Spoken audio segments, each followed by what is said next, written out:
mate pos kong gawin ang aking planong. Pagpatay sa aking buntis na kaibigan at pagkuha ng kanyang sanggol, ako ay inaresto. Di nagtagal, natuklasan ng mga doktor na wala akong kahit anong bakas ng pagbubuntis at ang aking detalyadong pagsisinungaling ay isa-isa nilang nalaman. Hinatulan ako sa Bowie County, Texas.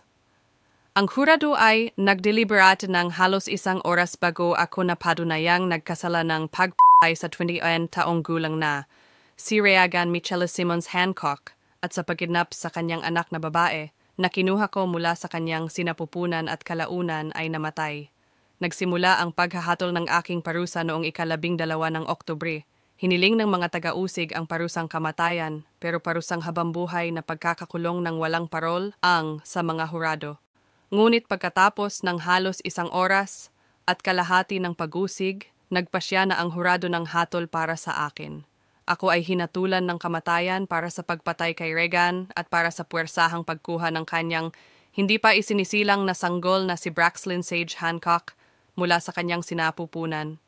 Kaya ako, ang babaeng nagmamahal, desperada at takot na mawala ang kasintahan, ay naging isang kriminal na hinatulan ng kamatayan, isang kilalang kilala para sa isang hindi mailarawang malagim na ginawa.